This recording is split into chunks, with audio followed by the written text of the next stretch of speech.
राजसमंद जिले में राजसमंद के नगर परिषद राजसमंद और नगर पालिका देवगढ़ का कार्यकाल इसी माह पूर्ण होने जा रहा है। आपको बता दें कि नगर पालिका देवगढ़ का कार्यकाल बताया जा रहा है कि 31 जनवरी को समाप्त हो गया था। नगर परिषद राजसमंद में सभापति अशोक टांक हैं वर्तमान में, और वो बताया जा रहे हैं कि 6 फरवरी तक उनका कार्यकाल है। और इसी के तहत देवगढ़ में भी जो चेयरमैन है शोभा लाल जी रेगर, वो बता रहे हैं कि उनका कार्यकाल भी 6-7 तारीख तक खत्म होगा।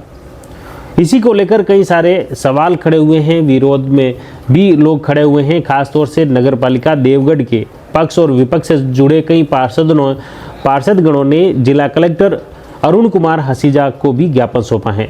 नगर पालिका देवगढ़ के कार्यवाहक आयुक्त शंकरलाल चंगेरीवाल ने भी जिला कलेक्टर को पत्र लिखकर इसमें मार्गदर्शन मांगा है कि आखिर उनका कार्यकाल सभा में जो चेयरमैन है उनका खत्म हो गया है या इसके जो प्रशासक अब नियुक्ति की क्या कार्रवाई की जानी चाहिए, मार्गदर्शन मांगा गया है और अभी प्रशासन की तरफ से उन्हें कोई हरी झंडी नहीं मिली है। हालांकि आज एक अखबार में जो खबर आई है उसके अनुसार तो देवगढ़ नगर पालिका का कार्यकाल खत्म हो चुका है और राजसमंद नगर परिषद के जो कार्यकाल है इसको लेकर भी लोगों ने कई सवाल खड़े किए हैं। हालांकि इसको लेकर प्रशासन की तरफ से अभी कोई स्पष्ट जानकारी नहीं दी गई है।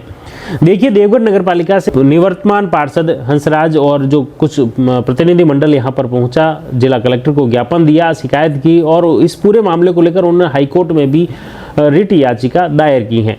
देखिए कलेक्टर को शिकायत करने के बाद क्या कुछ कहते हैं, सुनिए। हंसराज कंसारा, आज आप कलेक्टर साहब को क्या ज्ञापन दिया है, क्या पूरा मामला? माननीय जिला कलेक्टर साहब जो कि निर्वाचन के सबसे बड़े अधिकारी है, हमारे नगर पालिका का कार्यकाल 31 तारीख को ही समाप्त हो गया। तो माननीय कलेक्टर साहब को हमने 31 तारीख का निर्वाचन का सर्टिफिकेट भी कलेक्टर साहब को पेश किया। 1 तारीख 2021 के दिन हमारी प्रथम बैठक का भी हमने प्रमाण पत्र माननीय जिला कलेक्टर साहब को दिया। माननीय जिला कलेक्टर साहब शाम तक इस चीज़ की समीक्षा करके उचित न्याय करेंगे। भाई नगर पालिका देवगढ़ चेयरमैन का कार्यकाल कब तक रहेगा? अभी तक चेयरमैन साहब का कार्यकाल वो कह रहे साहब मेरा चल रहा है। इस संदर्भ में हम अधिशासी अधिकारी, कार्यवाहक अधिशासी अधिकारी शंकरलाल जी चंगेरीवाल से भी मिले। वो भी स्पष्ट आदेश नहीं दे पा रहे हैं कार्यकाल खत्म हुआ या नहीं हुआ, वो भी कोई निर्णय नहीं ले पा रहे हैं। तो उन्होंने भी मार्गदर्शन माननीय जिला कलेक्टर साहब से मांगा है। तो हम इसी बात को लेके हम आज उच्चतम न्यायालय में भी हमने एक बात दायर किया है, जब मैं उच्चतम इसका मार्गदर्शन बता सके। भाई निर्वाचन 5 वर्ष का होता है या 5 वर्ष और 7 दिन का होता है। हम इसी मार्गदर्शन के लिए जिला कलेक्टर साहब के पास पार्षद सदन ही खत्म हो गया। जब पार्षद ही नहीं रहे हम तो फिर बोर्ड कहाँ रहा? जब हमारा कार्यकाल ही 31 तारीख का, हमारे को सभी को 31 तारीख को निर्वाचन का सर्टिफिकेट मिला, तो फिर एक व्यक्ति का ही 7 दिन कैसे रह सकता है? अगर 7 तारीख इनका रहेगा तो उपाध्यक्ष के तो 8 तारीख को हुए चुनाव, क्या उनका भी उनका कार्यकाल 8 तारीख को रहेगा? राजस्थान सरकार भी ये निर्णय नहीं ले पा रही है कि हम क्या करें। हम पिछली बार मैं बोर्ड के अंदर मेंबर था, हमारे पिछली बार बोर्ड का कार्यकाल 20/8/2015 को हमने शपथ ली। हमारा अंतिम कार्यकाल 20/8/2020 को हो गया। उसके 6 महीने बाद चुनाव हुए, लेकिन हमारा जिस दिन का शपथ का कार्यकाल था उसी दिन हमारा कार्यकाल समाप्त हुआ।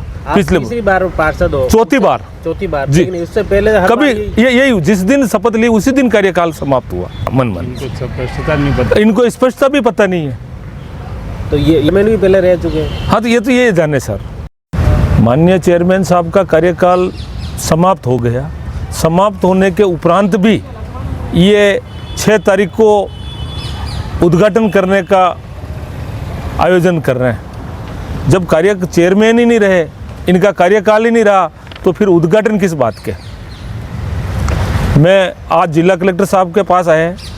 हमने जिला कलेक्टर साहब को हमारा निर्वाचन का सर्टिफिकेट भी प्रस्तुत किया, प्रथम बैठक का सर्टिफिकेट भी प्रस्तुत किया। माननीय जिला कलेक्टर साहब भी इसकी समीक्षा करके बात करेंगे। हम चाहते हैं जब तक मार्गदर्शक नहीं हो और इनको स्पष्ट पता नहीं हो, जब तक इनके सारे कार्यकाल और सारे कार्यक्रम नगर पालिका से रोके जाए। नगर निकाय के चुनाव को लेकर सरगर्मियां तेज हो चुकी हैं। पंचायत राज चुनाव भी कराए जाने हैं, उसको लेकर भी प्रशासन अपने स्तर पर तैयारियां कर रही है। लेकिन जैसे ही कार्यकाल राजसमंद नगर परिषद और नगर पालिका देवगढ़ का खत्म होने जा रहा है। इसके अंतिम दौर में जो विवाद खड़े हुए हैं उसको लेकर कहीं न कहीं राजनीतिक सरगर्मियां तेज हो गई हैं। इस पूरे घटनाक्रम को लेकर आप कैसे देखते हैं, क्या सोचते हैं, कमेंट बॉक्स में ज़रूर लिखिए। जुड़े रहिए जबरदस्त न्यूज़ के साथ। धन्यवाद।